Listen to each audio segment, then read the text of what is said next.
Bonjour à toutes et à tous. Merci beaucoup d'être avec nous aujourd'hui pour cette nouvelle édition de notre conférence annuelle Restructuring.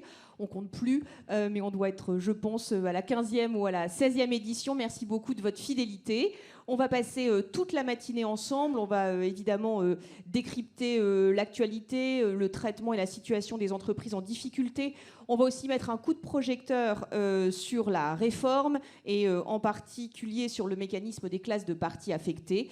Et puis une fois qu'on aura fait ce large tour de piste, on prendra un petit peu de hauteur pour clôturer cet événement en regardant dans le rétroviseur sur 20, 30 ans de retournement en France, quelles ont été les grandes évolutions, les grandes étapes qui ont marqué la formation et la constitution de cet écosystème que vous représentez, où on donnera la parole à un investisseur et à un praticien. Mais on va tout de suite rentrer, si je puis dire, dans le vif du sujet et poser un peu le cadre de notre discussion avec Benoît d'Esterac. Merci beaucoup d'être avec nous aujourd'hui, Benoît. Je vous présente, mais est-ce bien nécessaire? Vous êtes le président de l'Association pour le retournement des entreprises. Et l'objectif dans cette séquence, c'est qu'on pose un peu le cadre, qu'on pose des jalons. Et tout au long des tables rondes suivantes, on prendra appui sur ce premier panorama qu'on aura posé ensemble. Alors, ce que je vous propose, c'est de prendre appui peut-être sur des chiffres pour quantifier un peu la situation au moment où on parle. Le Conseil national des administrateurs et des mandataires a publié très récemment ses indicateurs pour le mois de septembre. Un mois de septembre qui marque une baisse très importante des ouvertures de procédures de prévention. On parle à peu près de moins 33%. Donc, c'est certes que sur le mois de septembre, sachant que depuis le début de l'année, la tendance reste haussière, mais elle est très légèrement haussière. On parle seulement de 4% d'augmentation de ces procédures de prévention. Est-ce que vous diriez, Benoît, selon vous, que c'est une baisse ponctuelle ou qu'en fait, on est dans un phénomène de fond? Bonjour, merci de m'accueillir. Je dirais deux choses. La hausse de la prévention a sûrement un lien avec les PGE. Je rappelle que pour renégocier son PGE et obtenir des délais, il faut passer par la conciliation. Donc je pense qu'une partie de la hausse depuis le début de l'année, depuis l'année dernière, des procédures amiables est liée au traitement des PGE. Mais une fois qu'on a dit ça, on peut aussi regarder les statistiques autrement. On peut s'apercevoir que c'est des entreprises de taille... Avant, il y a eu beaucoup, l'année dernière, de prévention sur des entreprises qui n'avaient pas de salariés. Et cette année, on est plutôt sur des entreprises qui ont entre 10 et 200 salariés. Donc on est monté, et donc ça veut dire que les entreprises de taille plus importante sont allées en conciliation. Et elles sont allées en conciliation, je pense, en partie à cause du PGE. Après, il y a un autre phénomène qui va arriver et qui arrive, c'est les classes de parties affectées. Les classes de parties affectées vont obliger les entreprises à passer par la prévention. Parce que si on veut traiter correctement les classes de parties affectées, il faut prendre le temps d'y réfléchir et il faut passer par une étape. Et cette étape-là, dans la restructuration, s'appelle la prévention. Donc je ne crois pas du tout à une baisse forte de la prévention. Je pense que là, c'est conjoncturel et que demain, on va retrouver la prévention, mais dans une façon de regarder la prévention différente. C'est-à-dire qu'on sera obligé pour les entreprises de passer d'une certaine taille, de passer par la prévention pour réfléchir, trouver la bonne stratégie pour sortir des difficultés. Et on sait que les classes de parties affectées, si on ne les prépare pas, on n'arrivera pas à sortir correctement le dossier. Bonjour à tous et à toutes, et bonjour Valérie, merci d'être avec nous aujourd'hui. Alors dans cette séquence, on a un agenda un petit peu chargé, je ne vous le cache pas. On va faire un état des lieux du traitement des difficultés en France dans la fameuse sortie de contexte du quoi qu'il en coûte que l'on connaît. On va mettre un coup de projecteur sur la typologie des dossiers qui sont aujourd'hui le plus en souffrance, par secteur, par filière, par taille d'entreprise. Et on va aussi s'interroger sur l'évolution de la négociation des rapports de force en présence à l'aune de la réforme, sans empiéter trop dans le détail de ce qui sera dit dans la table ronde suivante. Donc je vous remercie de prêter une grande attention à ces débats. Nous accueillons aujourd'hui au centre de la scène Pierre-Olivier Chautard. Vous êtes secrétaire général du CIRI. Merci beaucoup d'être avec nous aujourd'hui. Valérie Leloup-Thomas, vous êtes mandataire judiciaire. À vos côtés, Laurent Jourdan, vous êtes avocat associé chez Racine. À l'autre bout de la scène, Florent Bergsman, vous êtes associé Turnaround et Operational Restructuring, c'est 8 Advisory. Et à côté de moi, de ce côté-ci de la scène, François Donteau, vous êtes responsable Europe chez Intralinks. Alors Pierre-Olivier Chautard, je vous propose qu'on commence avec vous avant de décrypter la situation 2023, peut-être qu'on regarde un peu dans le rétroviseur de ce qui s'est passé l'année dernière sur la base du rapport d'activité que le CIRI a publié en juillet. Sans surprise, on a vu qu'avec la fin de ces fameux dispositifs de soutien Covid, on avait observé l'année dernière une hausse du nombre de saisines du CIRI. Est-ce que pour vous, là vraiment, c'est retour à la normale, normalisation du nombre de dossiers, de la typologie de ces dossiers, des secteurs qui sont concernés? Donc pas d'inquiétude particulière. Normalisation, est-ce que c'est le mot d'ordre? Bonjour à tous, un plaisir d'être avec vous aujourd'hui, merci. Effectivement, vous avez fait un parfait résumé. Quand on a publié le rapport annuel du CIRI, on avait effectivement insisté sur le fait que le mot-clé qui pour nous caractérisait l'année qui venait de s'écouler, c'était normalisation. Donc c'est tout à fait ça, c'est retour à la normale. Et en fait, ce qu'on constate au niveau du CIRI, je crois, est le miroir, le reflet de ce que l'ensemble du secteur connaît en matière d'évolution du volume de procédures amiables et de procédures collectives. Donc vous avez rappelé les chiffres tout à l'heure sur disons au niveau macroéconomique, hein, sur le fait que le nombre de procédures réaugmente après cette phase un peu curieuse entre 2020 et 2022. Qui s'explique, hein, ça a été expliqué déjà à maintes reprises, et on trouve ce phénomène de rattrapage, enfin pas de rattrapage, mais de retour à l'étiage qui était connu avant les différentes crises qu'on a connues ces 3 dernières années. Donc c'est ce qu'on retrouve au CIRI. On a retrouvé un volume d'activité qui est le volume d'activité moyen des 15 dernières années, donc à peu près une quarantaine de dossiers que le CIRI a traités en 2023, avec un volume d'emplois préservés autour de 50 000, qui est aussi ce que le CIRI faisait traditionnellement. Et par secteur, on retrouve aussi des entreprises qui appartiennent au secteur industriel, disons, qui là encore est le cœur de l'activité du CIRI, et qu'on avait moins eu pendant 3 ans, parce qu'on s'était beaucoup occupé des entreprises qui étaient dans les secteurs d'activité qui avaient beaucoup souffert du fait des mesures de confinement administratif, donc dans l'hôtellerie, le transport, les services, et on le voit relativement moins aujourd'hui. Laurent, de votre côté, est-ce que vous avez le sentiment que toutes les parties prenantes, et en particulier évidemment les entreprises, elles ont bien en tête qu'on est dans cette logique de retour aussi à la normale en matière d'intervention de l'État? Et est-ce qu'elles ont adapté leur manière d'appréhender, si je puis dire, leur restructuration ou le traitement de leurs difficultés? Sur le retour à la normale, bon, effectivement, si on fait un bilan de 2022 et des 6 premiers mois de 2023, on peut dire ça. Néanmoins, on n'a pas assez de recul sur septembre et ce qui s'est passé en septembre pour savoir comment le 3e trimestre va atterrir, parce que ça a quand même dévissé cet été et ça a pas mal dévissé au mois de septembre. Donc il va falloir avoir un peu de recul pour voir si on est toujours dans ce retour à la normale. Sur les causes des difficultés, je rejoins évidemment ce qu'a dit Olivier, mais il y a aussi un sujet en France, c'est les délais de paiement. Parce qu'on parle toujours de l'inflation, la contraction du crédit, la hausse des taux d'intérêt, ce qui sont réels, hein, évidemment. Mais il y a aussi un vrai sujet sur les délais de paiement et l'accroissement des délais de paiement. Et l'Observatoire des délais de paiement, sous l'égide de la Banque de France, vient de sortir des chiffres sur ce point. Et on voit que pour les grandes entreprises et pour les services publics, les délais de paiement s'allongent. Et il y a au niveau communautaire un projet d'harmonisation sur les délais de paiement qui va être intéressant, et avec une surveillance accrue des entreprises, et notamment un flot sur la notation des entreprises en fonction du respect ou non des délais de paiement. Ensuite, retour à la normale au sens où il faut quand même avoir conscience qu'on a 93,7% des procédures qui sont en fait des entreprises de moins de 10 salariés, et pour la plupart récentes. Donc ça change un peu le prisme aussi. Au-delà de ça, quand même, en 2022-2023, on a 5500 ETI en France. Il y en a eu 50 qui ont fait l'objet d'une procédure collective, ce qui est quand même beaucoup. On ne va pas égrener les dossiers. Alors je ne parle pas de Orpea et Casino, qui sont des dossiers hors normes, évidemment, hein, donc, qui ne rentrent pas dans le scope. Mais sur les ETI elles-mêmes, si on prend des secteurs comme la construction, qui est toujours en souffrance, en amont et en aval.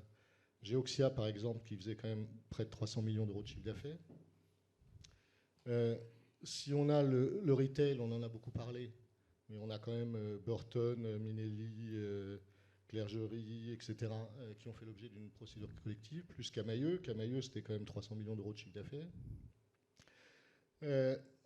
Des dossiers atypiques comme Scopelec, 463 millions d'euros de chiffre d'affaires. Des dossiers qui reviennent pour la saison 15, Courte Paille, La Grande Récré, etc. Là aussi, c'est quand même des gros sinistres. La distribution, avec Getir, qui a défrayé la chronique, Flink également, Ron Market à La Réunion. D'autres secteurs comme le médical, on commence à voir des cliniques de vétérinaires, de dentistes, etc. Donc on a toujours des sujets filières quand même, hein, qui restent prégnants. Je pense à la presse, hein, là aussi on a quand même un vrai sujet filière. Et un sujet filière sur l'agro, hein, parce que l'agro, si vous prenez l'élevage, en particulier le bovin, entre la hausse des intrants, la baisse des prix et les investissements qu'on leur demande, il y a quand même toute une filière, et c'est pareil sur le porcin, qui commence à dévisser. Donc c'est ça les sujets d'attention qu'on doit avoir et qui doivent nous faire avoir un peu de recul sur l'année. Florent, je vais vous demander de vous livrer à ce même exercice avec vraiment le fond de la question, c'est de savoir si vous sentez une accélération de ces difficultés dans ce panorama préoccupant que vient nous dresser Laurent. Si on faisait la même table ronde en juillet, avec un retour sur le premier semestre, je partage tout ce qui a été dit, en particulier les propos de M. Chotard. On voyait un retour de l'industrie, on voyait un retour normal, certains secteurs qui souffraient, l'arrivée de la tech qui était un peu nouveau, avec des gens qui n'arrivaient pas à lever, et on partageait totalement ces conclusions. Depuis le 15 août, on voit une cassure. Alors, il y a les cassures connues, il y a le retail, on a annoncé des tendances de marché à moins 6% jusqu'à juillet. Là, les chiffres sont sortis pour septembre, moins 16%. La distribution alimentaire, septembre, moins 11%, dont moins 10% en volume. C'est des vraies cassures, c'est des taux qu'on n'arrive pas à amortir et qui obligent de restructurer. Déjà, on devait restructurer dans certains secteurs un peu plus forts qu'avant parce qu'on ne restructure pas pareil un secteur quand il est à une société dans un secteur à 5% de croissance qu'à 0, qu'à moins 5 ou qu'à moins 15.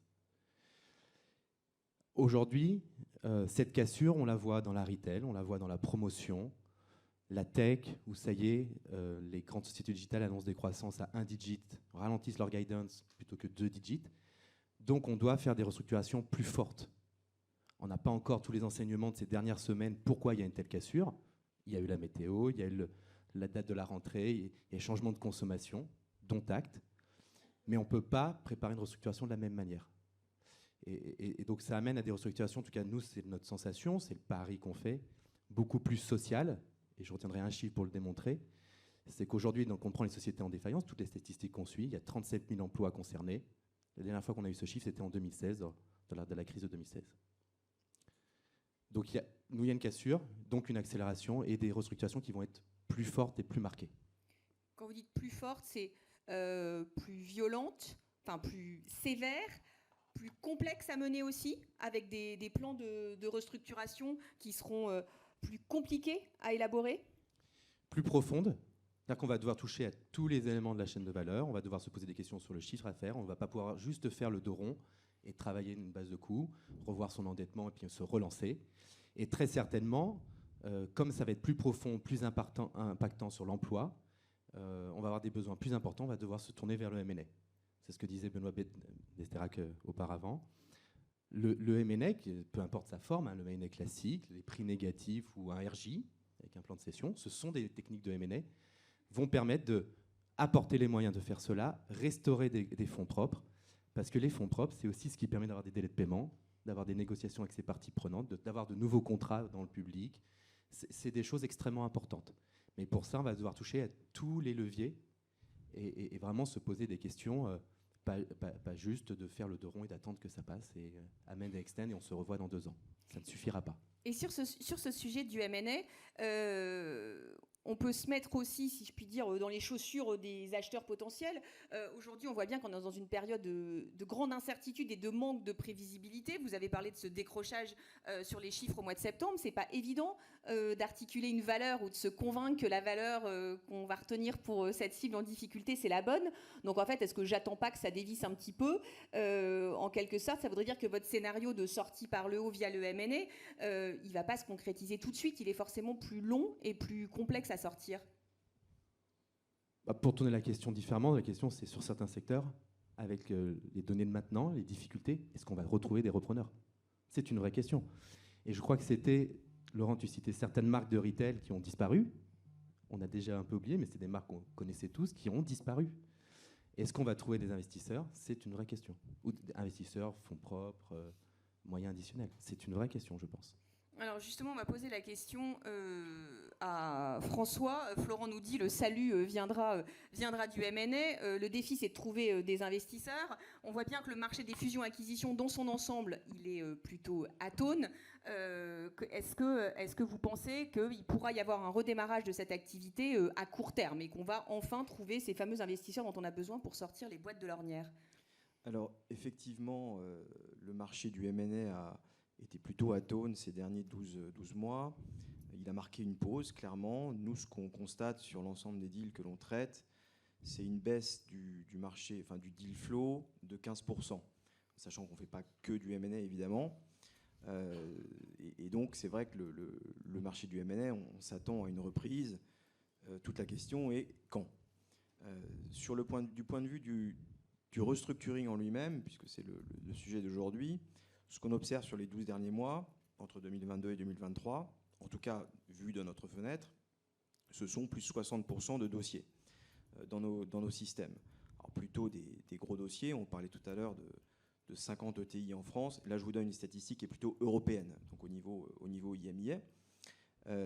Et donc, les secteurs affectés, on a parlé du retail, on a parlé de l'industrie. Il y a un secteur aussi qui fait parler de lui, c'est l'immobilier. Et là, en fait, on a des acteurs aujourd'hui qui ont accepté de finalement donner une nouvelle valeur à leurs actifs. Ça peut être le cas notamment dans l'immobilier de bureau. C'est acté que les actifs, voilà, on donne une baisse de 15 à 20% sur les actifs. Et ce qu'on commence à voir, ce sont des acheteurs qui ont plein de cash, qui ont par exemple créé des fonds récemment et qui sont prêts justement à acheter ces actifs. Donc je ne dirais pas que le marché du M&A est en train de repartir à marche forcée. Cela dit, on commence à voir des indicateurs qui nous font penser qu'il y a des opportunités à saisir à partir du moment où les vendeurs acceptent finalement une baisse de valorisation. Donc en fait, sur les secteurs où la baisse de valorisation, elle est actée, elle est acceptée, entre guillemets, là on se dit sur ces actifs-là et sur ces secteurs-là, il pourra y avoir, les opérations sont plus facilement négociables parce que les parties en présence sont bien conscientes que la baisse de valeur, elle a été actée. Donc le vendeur, en l'espèce, il est plus enclin à appuyer sur le bouton. La question, c'est de savoir, il y a pas mal de secteurs où probablement que cette baisse de valeur n'est pas encore matérialisée, où elle risque encore de se dégrader, la valeur, donc les acheteurs peuvent aussi patienter, entre guillemets. Exactement. Et c'est vrai que pour reprendre l'exemple de l'immobilier, finalement, voilà, il y a des acheteurs qui sont prêts. Il y a aussi des sociétés qui ont des sous-jacents immobiliers, mais dont ce n'est pas le cœur de métier, qui souhaitent s'en dessaisir face à des situations qui deviennent plus compliquées aujourd'hui. Donc voilà, le marché du M&A n'est pas encore complètement reparti, mais c'est vrai que c'est une porte de sortie intéressante dans ce domaine. Donc il va falloir patienter encore un petit peu. Valérie, depuis le début de cette conversation, on a parlé des dossiers, de gros dossiers, de dossiers d'une certaine taille à travers les ETI. Vous le savez mieux que personne, le gros des procédures concerne quand même les petites boîtes. Est-ce que là, c'est attention, drapeau rouge, vigilance ? Oui, merci de me donner la parole sur ce sujet. C'est vrai qu'on ne parle pas souvent des toutes petites entreprises et qu'elles constituent en réalité l'essentiel de notre tissu économique. Alors, je rappelle, au niveau, ça a été dit un petit peu tout à l'heure, mais c'est quand même 90% des procédures collectives, dont les 3/4 sont l'objet de liquidation judiciaire directe. Donc c'est un sujet important. Et pour éviter cette situation de défaillance lourde de ces petites entreprises et favoriser leur rebond, on sait que le gouvernement avait mis en place, avec la loi du 31 mai 2021, une procédure rapide, temporaire, qui s'adressait, alors la cible, c'est entreprises de moins de 20 salariés, moins de 3 millions de dettes au bilan. Elles étaient donc en cessation des paiements, mais avec une trésorerie suffisante pour faire face au paiement des salaires, puisqu'il n'était pas question de faire appel à l'AGS. Et on pouvait présenter un plan sur 10 ans en 3 mois. Donc une procédure rapide et indolore qui a fonctionné jusqu'en juin 2023.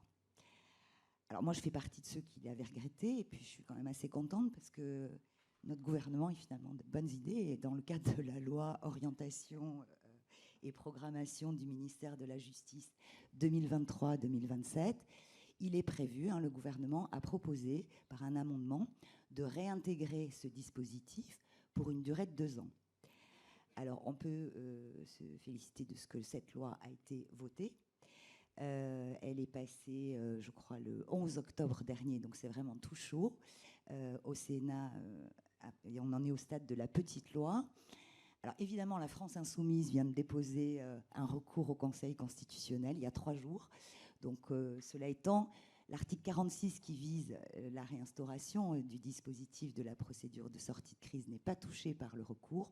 Donc on peut dire que ce sera avancé. Alors je voudrais juste dire un mot quand même sur cette procédure, parce qu'en en parlant avec mes amis administrateurs judiciaires, certains ne sont pas tellement favorables. Alors évidemment, c'est des petits dossiers, c'est pas l'élite qu'on est en train de traiter là. Alors nous, les mandataires judiciaires, c'est un peu plus notre quotidien. Donc merci pour ça. Alors pourquoi est-ce que c'est critiqué ? La première raison, c'est le fait qu'il n'y a qu'un seul mandataire qui est nommé, soit un AJ, soit un MJ, et que certains y voient là le premier pas vers la réunification des 2 professions auxquelles ils ne sont pas favorables.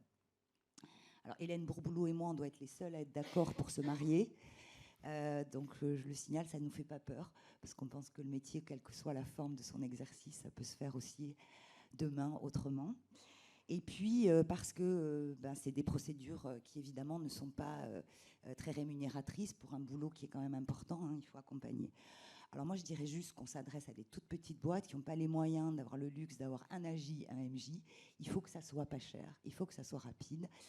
Et donc vous l'aurez compris, moi j'y suis très favorable. Et donc le calendrier pour la réintroduction effective de cette procédure de sortie de crise, là, pour les petites boîtes, on peut s'attendre à ce que ce soit opérationnel quand ? Moi je pense que ça va être promulgué au mois de novembre. Après le recours, c'est 15 jours. Alors je ne suis pas une grande technicienne du vote des lois, mais il me semble que c'est dans les 15 jours confirmés. Donc au cours du mois de novembre, à mon avis, ça sera applicable, d'autant que le gouvernement avait procédé par la voie d'une procédure d'urgence. Donc voilà. Donc ça va sortir bientôt.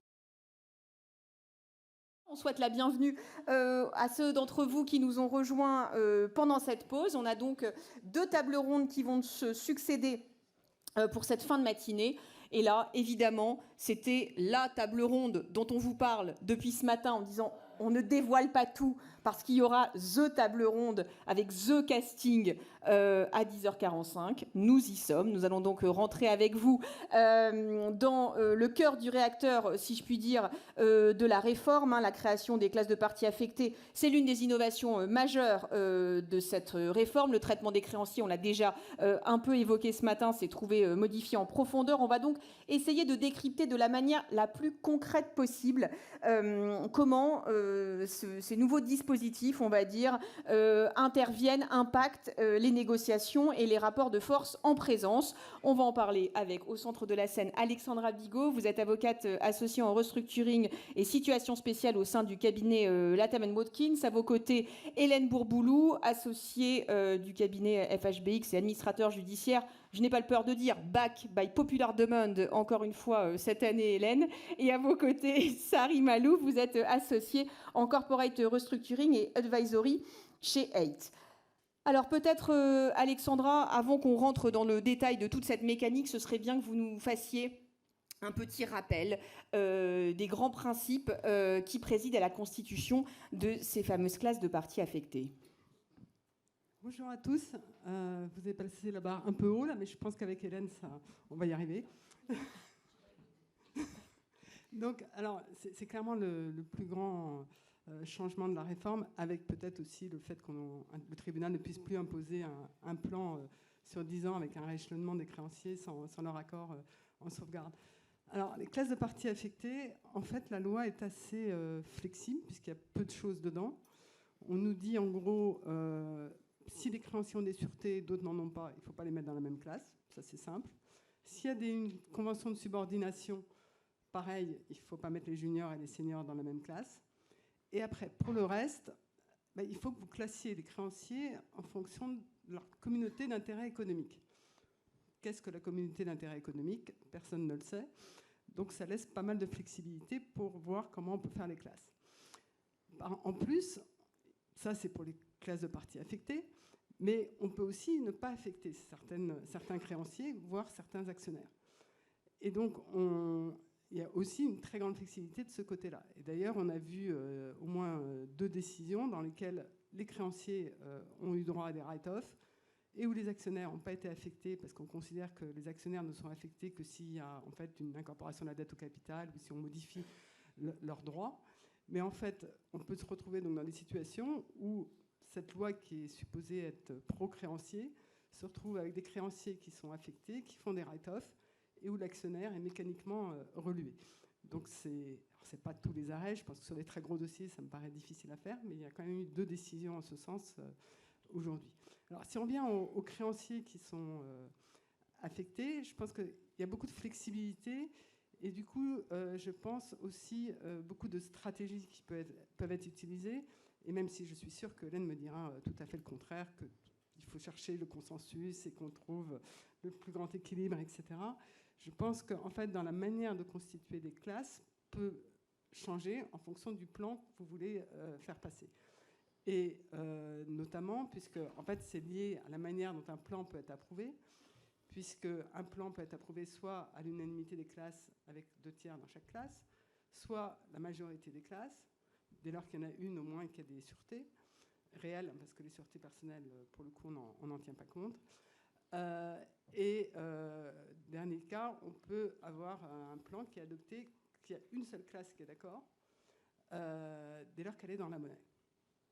Donc on voit bien que selon les créanciers dissidents que vous pouvez avoir identifiés, dans certains cas, on peut avoir intérêt à faire une très grosse classe pour que ces dissidents deviennent tout petits et que leur vote ne soit pas important. Ou inversement, se dire, ceux-là, de toute façon, on est sûr qu'on n'arrivera jamais à avoir leur accord, et on a intérêt à multiplier les classes pour pouvoir donner l'impression d'un consensus en prenant une majorité de classes.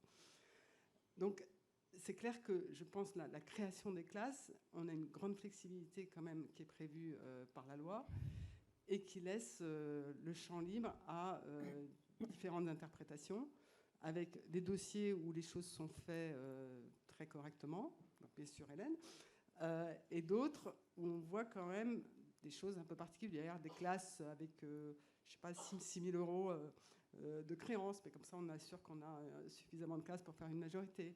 On a des classes qui sont avec le privilège de New Money, où on n'est pas du tout certain que ça devrait être dans une classe, puisqu'on ne peut pas leur imposer un plan. On a même eu une décision où c'est la seule décision, je crois, dans laquelle le plan a été arrêté sur la base d'une seule classe dans la monnaie. Et cette classe-là, c'était une classe privilège de New Money de conciliation. Donc, il y a des interprétations diverses. Et un des vrais problèmes aussi, moi, il me semble, c'est les recours. On a tout fait pour limiter les recours. Et même s'il y a beaucoup de contentieux, je pense que les contentieux ne peuvent pas vraiment prospérer, en fait, sur la plupart des points, que ce soit la valeur ou que ce soit... Alors, donc, on multiplie les contentieux, ça rallonge, mais en fait, je pense qu'il n'y a pas de vraie voie de recours ouverte aux créanciers. Bon, je suis sûre que Hélène va me dire tout le contraire. Oui, alors, Hélène, êtes-vous aussi libre qu'Alexandra le décrit? Est-ce que cette grande liberté... Elle vous permet en fait d'avoir entre vos mains un outil stratégique pour créer le nombre de classes qui va bien sur tel dossier et le composer de la manière nécessaire pour faire approuver le plan. Il me semble, sauf erreur, qu'on avait évoqué ce thème l'an passé, puis encore l'année d'avant. Et en fait, je pense qu'il faut l'évoquer tous les ans pendant 10 ans. Pourquoi je dis ça? Parce qu'en fait, on est vraiment aux prémices et qu'il va se dégager forcément des lignes directrices qui ne sont pas encore dégagées. Bien sûr que c'est choquant qu'une classe à 6 000 € impacte un plan à 1 million. Je ne pense pas que ce type de process et de façon de faire soit validé et prospère. Je ne sais pas comment on va les traiter, mais ça n'est pas juste. Moi, je me réjouis qu'on ait de la flexibilité parce que ça donne aux juges le pouvoir d'appréciation. Donc les juges vont probablement distinguer des lignes d'équilibre qui justifient au regard du dossier, et c'est bien qu'on ait une appréciation au cas par cas des situations. Donc je pense qu'on en prend pour 10 ans. Donc j'ai un peu de mal à tirer des conclusions de ce qu'on vient de voir. Sur la constitution des classes, je l'ai fait effectivement 2 fois. Quelle expérience! On l'a projeté une dizaine de fois à l'occasion de discussions en amiable, parce que de même que précédemment, on trouvait des accords lorsqu'on arrivait aux 2 tiers, parce qu'on savait qu'en comité, finalement, on pourrait chercher le tiers opposant, silencieux ou récalcitrant. Ça donnait du levier sur l'amiable, donc on est amené à faire cet exercice. Et on se rend bien compte qu'il y a des dossiers qui ressortent, comme Alexandra l'a mentionné, bien faits, d'autres choquants, et puis il y en a plein où c'est très compliqué. La communauté d'intérêt. Il y a une partie de la communauté d'intérêt qu'on ignore, que l'emprunteur ignore. Les garanties personnelles dont ils peuvent disposer ne sont pas nécessairement disclosées. Par ailleurs, on a été confronté, c'est un des sujets d'Orpea, au cross-holder. C'est très bien, mais quand un créancier, moi je ne sais pas forcément s'il détient des instruments qui sont des instruments anonymes. Et donc, une fois qu'il a voté, ah bah oui, là on peut refaire le calcul, c'est ce qui a été fait d'ailleurs, la Cour a dit, vous devez les identifier.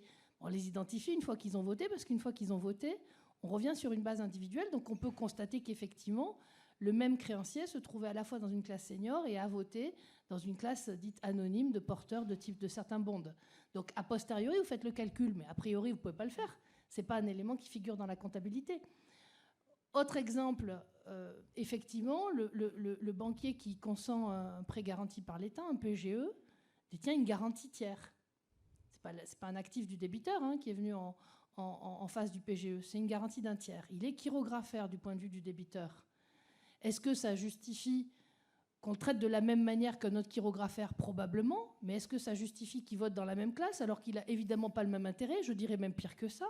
Il a intérêt, c'est une situation, et désolé pour les amis banquiers dans la salle, et qu'il faut dénoncer, et j'espère que ça ne se reproduira plus. J'étais confrontée à un dossier où la première réflexion, ça a été de dire non, mais moi je veux la liquidation judiciaire parce que je vais toucher mon argent tout de suite. Et ça, c'est les petits dossiers. Les gros dossiers de place, je ne suis pas très inquiète parce que les équilibres vont se trouver parce que les parties sont expérimentées, sophistiquées, ont des conseils, chacun a besoin de l'autre, et les rapports de force vont faire émerger la bonne pratique. Moi, je m'inquiète beaucoup plus sur les petits dossiers, puisque qu'est-ce qu'on voit depuis 6 mois? Ce n'est pas si vieux que ça. On voit que se développe une pratique, et il faut s'en réjouir, d'intégration et d'implication des créanciers dans l'élaboration des plans, y compris pour les PME. Et donc, on utilise ensuite la possibilité de constituer des classes de parties affectées pour passer ces plans. Et donc, on sort d'une logique purement binaire qui était soit 100% sur 10 ans, soit 0 tout de suite en plan de cession. Et donc, on dit, surtout post-Covid, où les boîtes sont très endettées mais n'étaient pas forcément malsaines, on dit, je ne peux pas faire 100% sur 10 ans, ça ne passe pas, mais je peux probablement faire 50%, voire 100% sur 15 ans. Et pour ça, faut passer par des classes de parties affectées. Le retour que moi j'ai eu, écoutez, 50% sur 10 ans, ça ne m'intéresse pas, je préfère toucher ma garantie de l'État tout de suite. Est-ce que ce créancier-là a la même communauté d'intérêt qu'un autre chirographaire? Vraisemblablement non. Alors là, je le sais parce qu'un PGE, c'est visible. Mais on n'a pas toujours cette information sur les communautés d'intérêt. Donc, ça offre une grande flexibilité, ça permet d'impliquer beaucoup plus les créanciers dans l'élaboration des plans, y compris pour les petites entreprises. On touche aussi les limites de la mobilisation des créanciers quand il s'agit de petites entreprises, parce que les tickets moyens par créancier ne justifient pas forcément d'aller passer 2 réunions et de s'intéresser au business plan. On a l'habitude de répondre sur le coupon, mais qui, lui, ne vend pas le plan, qui ne l'explicite pas. C'est une proposition un peu sortie de son contexte. Donc, oui, on va faire des classes, mais je ne pense pas qu'il y ait une stratégie réellement de classe. Les classes n'adressent il y a plein de sujets qui ne sont pas adressés. Par exemple, le groupe, les classes s'apprécient au niveau de chaque entité sociale. Au-delà du fait que traiter des garanties, ce n'est pas facile, parce qu'il faut créer des classes de créanciers potentiels au titre des garanties qui seront ou pas appelées, et qui pour autant sont évidemment importantes quand une mère a donné des garanties à sa fille pour apprécier le risque final du crédit, avec un fonctionnement de ces garanties intercompagnies qui est différent d'un pays à l'autre, notamment sur les garanties remontantes, et qui, en France, ne trouvent pas toujours, dans notre droit national, évidemment, leur lecture, qui chez nous, c'est de l'ABS, concrètement. Donc, je caricature un peu, mais en tout cas, on n'en a pas la même présentation. Donc, on a des difficultés sur les garants. Les classes, je rappelle, sont constituées au-delà de certains seuils de manière obligatoire, au niveau de la holding. Mais si vous avez tout un tas de filiales qui sont en dessous des seuils, vous n'avez pas de constitution obligatoire des classes. Vous repassez sur soit des constitutions facultatives, soit pas de classe. Vous prenez beaucoup de réseaux de distribution actuellement. Vous avez dans les filiales les bailleurs et vous avez dans la société mère la finance. La finance, elle a beau être privilégiée, elle n'imposera pas quelque chose à un bailleur. Et si je vais au-delà, le bailleur, il est bien privilégié puisqu'on sait qu'il a 2 années de loyer privilégié. Mais son assiette de privilège, ça n'est que les mobiliers qui garantissent la boutique. C'est en général sur la valeur du commissaire-priseur quelques centaines d'euros. Mais il est bien privilégié. Doit-on considérer qu'il est une classe déterminante parce qu'il est créancier privilégié au titre du privilège du bailleur, alors même que sa garantie ne vaut pas grand-chose? Et ça nous amène au dernier point que je voulais soulever, c'est qu'aujourd'hui, on distingue la constitution des classes par la nature de la créance et son privilège. Après, on les réunit selon une homogénéité effectivement d'intérêts partagés.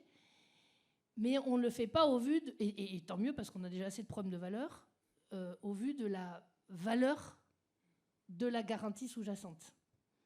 Un nantissement sur fonds de commerce, ça peut valoir beaucoup d'argent ou pas du tout. Et ils vont être dans la même classe.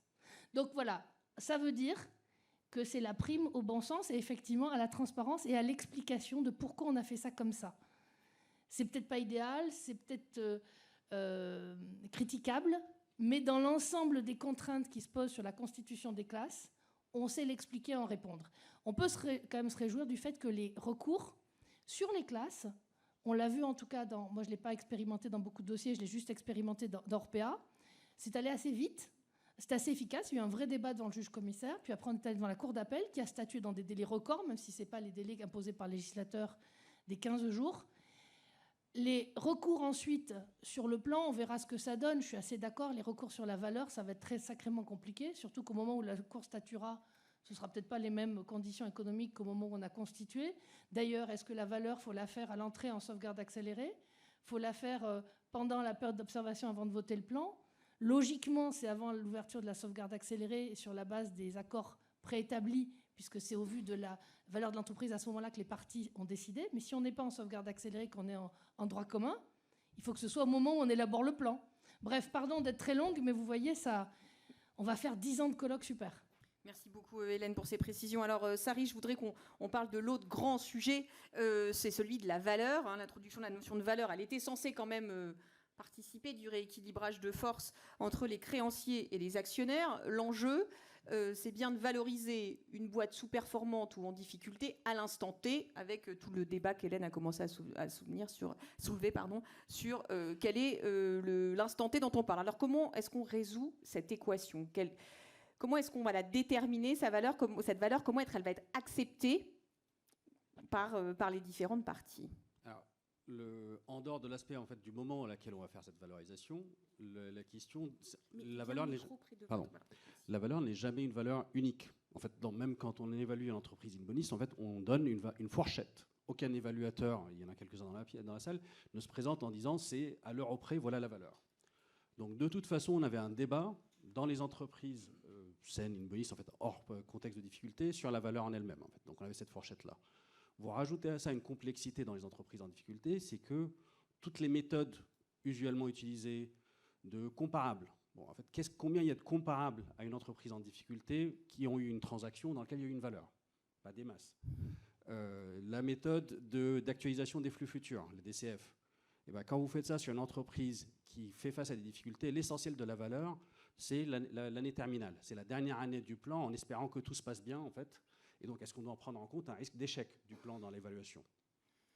Et enfin, la valeur pour un investisseur qui apporte de new money, qui va sauver la boîte, ou la valeur pour un créancier dans la société, ou la valeur pour l'actionnaire existant n'est pas la même. Ils ont chacun en fait leur prisme et donc leur analyse. Et du coup, on va se retrouver dans une situation où l'enjeu de la préparation, qui a déjà été évoqué dans la table ronde précédente, l'anticipation et le fait donc de préparer ces travaux en amont va être critique. Et chaque partie devra avoir une vision sur cette valeur-là, être capable de la défendre, et le tribunal devra avoir la sienne. Le tribunal est le dernier et le juge de paix sur cette notion-là. C'est le tribunal qui détermine la valeur, aidé, s'il le souhaite, d'un expert. Mais il a besoin de temps, lui aussi. Donc, dans les cas de dossiers qui sont préparés en amiable, la seule recommandation qu'on puisse faire, c'est de démarrer ces travaux-là en amont, pour que le moment venu, quand le plan sera présenté, quand le plan sera débattu devant les juges, le tribunal puisse avoir sa propre vision de la valeur, en fait. On va changer, je dirais, de tonalité pour conclure cet événement. On a beaucoup parlé de l'actualité chaude sur la situation et le traitement des entreprises en difficulté. On a analysé de la manière la plus opérationnelle possible la mise en application de la réforme et ses conséquences. Et là, je vous propose qu'on prenne un petit peu de hauteur et qu'on revienne sur la pratique du restructuring en France. Alors, on a intitulé ça « Retour sur 20 ans », mais on va peut-être remonter un peu plus en arrière.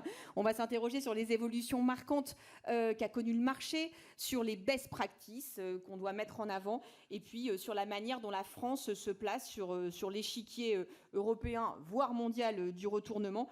Est-ce qu'on a à rougir, à pâlir ou à se satisfaire finalement de notre position? Regard croisé donc entre un investisseur, Franck Kelly, vous êtes directeur général de Perceva, et un praticien, Frédéric Abitbol. Vous êtes administrateur judiciaire et également président du CNA JMJ. On est très heureux de vous retrouver. Franck, vous êtes un habitué de cette table ronde et on est très heureux de retrouver Frédéric aussi dans cette conférence pour ce regard croisé. Alors, on regarde dans le rétroviseur. Franck, on peut dire que la France a été animée par des trains de réformes successifs, par des crises successives aussi qui ont marqué les dernières décennies. Comment ces crises et ces réformes, elles ont finalement modelé un peu notre écosystème du restructuring? Comment participer de cette émergence et de sa structuration? Alors, merci beaucoup. Moi, je ne vais pas avoir une vision juridique, parce que le praticien de la chose, ça va être Frédéric qui va rentrer dans le détail. Moi, je vais prendre un regard d'investisseur. Si on regarde le monde de l'investissement dans l'entreprise en difficulté, il faut se dire globalement qu'au cours des 20 dernières années, il y a eu une évolution majeure. L'état de fait pour les investisseurs, c'est la loi de juillet 2005. Alors évidemment, il y avait des choses qui existaient avant, mais à partir du mois de juillet 2005, est apparue dans le monde de l'investissement institutionnel une opportunité, c'est de se dire qu'en France, naissait un marché du retournement. Les anglo-saxons ont identifié cette loi au début du chapter 11 à la française, et c'est un thème qui revient très souvent, mais globalement, ils se sont dit, en France, on a la capacité de commencer à déployer du capital, comme on le fait de façon institutionnelle dans des fonds ou au sein d'acteurs, et comme ça existe chez les anglo-saxons. Ça vient d'être dit, hein, mais les Américains sont très matures sur le sujet, avec le deep financing, le recours au financement obligataire en cas de difficulté. Les Anglais avaient leurs propres pratiques. Et donc, petit à petit, des équipes ont réussi à lever du capital et des acteurs qui étaient présents à Londres ou qui étaient présents avec des couvertures pan-européennes ont commencé à s'intéresser de façon plus active à la France. Alors, évidemment, dans les gros hedge funds et autres, la France, c'était le nord de l'Afrique. Hein, donc, c'est-à-dire qu'il fallait faire un deal en France une année, un deal en Allemagne, un deal en Italie, et ils chassaient des tailles où il fallait mettre des tickets de 50 à 100 millions d'euros. Donc il n'y avait pas un deal flow monumental. Mais petit à petit, il y a eu une professionnalisation du métier d'investissement et une capacité pour des équipes d'aller solliciter du capital à destination d'entreprises en difficulté en France. Merci beaucoup, Franck. Alors Frédéric, est-ce que vous partagez le signe sous lequel Franck a placé ces évolutions, professionnalisation, standardisation, institutionnalisation aussi d'une partie des professionnels de cet écosystème? Est-ce que vous le regardez comme ça? Oui, en tant que professionnel, je nous trouve très professionnels. Est-ce que vous vous trouvez très standard? Là, vous me tendez trop une perche. Un peu moins, évidemment pas standard. Non, merci beaucoup. Peut-être juste pour prendre un tout petit peu de recul, le thème c'est regard croisé, retour sur 20 ans de retournement. Le restructuring, ça a 5000 ans, hein, au sens où on l'entend. Je vous avais dit, on n'est pas sorti de l'auberge. Voilà, Maintenant, donc, on est sur 5000 ans de rétroviseur. On a le temps du déjeuner, on a fini à 15h, il n'y a pas de problème. Mais en faisant une histoire accélérée, le défaut de paiement, c'est vieux comme le crédit. Ça fait 5000 ans qu'il y a des gens qui ne payent pas leurs dettes. Donc la première sanction historique, c'est la mise à mort. Je vous fais l'accélération. Hein. L'esclavage, la prison pour dette, la dépossession seulement beaucoup plus moderne du débiteur. Et puis finalement, on arrive aujourd'hui au droit au rebond, à la protection du domicile de l'entrepreneur qui a échoué, à la prévention, mandat ad hoc, etc. Donc c'est un bouleversement absolument radical, mais c'est pas complètement neutre de rappeler ça. Dans l'histoire des restructurations, il y avait au Moyen-Âge en Italie la bancarotta où on cassait le banc du commerçant failli. Ça s'appelle encore bankruptcy law en Angleterre. Donc ça imprègne quand même la mentalité un peu, le réflexe qu'on a tous les uns les autres quand on parle du monde des entreprises en difficulté. C'est quand même au défaut une anomalie, un défaut de paiement, un manquement à sa parole, quelque chose qui historiquement c'est moral, vous dites. Pénalement, il y a évidemment une dimension morale dont on essaye de s'extraire, parce que nous on pense qu'il n'y a pas de dimension morale dans tout ça, c'est un incident économique, c'est une aventure économique avec des gens qui ont investi de l'argent et qui ne vont pas tout recouvrer. Bon. Mais il y a effectivement cette dimension morale dont il faut absolument qu'on s'extrait. Alors, ça fait très longtemps qu'on fait ça. Il y a eu 2 bouleversements. Il y a eu en 1967, une grande partie d'entre vous n'étaient pas nés, on commence à dissocier l'entrepreneur de l'entreprise. Il y a de la morale, parce que l'entrepreneur a engagé sa parole à l'égard de ses créanciers. Depuis qu'on a inventé la société anonyme, ce qui commence quand même à faire un petit peu de temps, on peut dissocier la personne physique du dirigeant de l'entreprise au sens un peu plus large. Et puis, il y a les années 90, où on se dit, mais au fond, une procédure collective, c'est quoi? Je vais au tribunal, il gèle les dettes, c'est public, on tord le bras des créanciers, on dessaisit le dirigeant, et puis après, le tribunal décide. Bon, ça marche dans un certain nombre de cas, ça ne marche pas dans tous les cas, c'est pas adapté à tout. Et notamment, la dernière crise immobilière, c'est assez moderne, des années 90, où on se dit, c'est super de geler les dettes, mais dans un marché immobilier qui se casse la figure, ça ne règle pas beaucoup de problèmes. Donc, qu'est-ce qu'on fait de plus intelligent? On met les parties autour de la table. Et donc, on invente le mandat ad hoc, et c'est la pratique qui a inventé le mandat ad hoc, et ça, c'est un bouleversement radical. Alors, pourquoi ça marche? Comment ça marche, le mandat ad hoc? Au fond, vous mettez le débiteur et ses créanciers autour de la table. Ils peuvent se parler. Pourquoi ils ont besoin d'un mandataire ad hoc? On est évidemment beaucoup plus intelligent que tout le monde, on connaît beaucoup mieux le métier des uns et des autres. Tout ça n'a pas de sens. Bien sûr qu'on n'est pas plus fort que le dirigeant, que ses créanciers, que leurs conseils, qu'on connaît moins bien son métier, qu'on connaît moins bien les contraintes des uns et des autres. Et pourquoi est-ce que les gens ressentent le besoin d'avoir ce forum? D'abord parce que la négociation dans une restructuration, ce n'est pas une bonne négociation, ce n'est pas du win-win, c'est du lose-lose. Le débiteur n'a pas respecté sa parole, le créancier ne va pas retrouver son argent, personne n'est content. Quand on trouve un deal, on ne boit pas de champagne. Donc c'est une mauvaise négo. Et cette négo, c'est une négociation où on s'affronte. C'est la négociation de l'un contre l'autre, pas avec l'autre.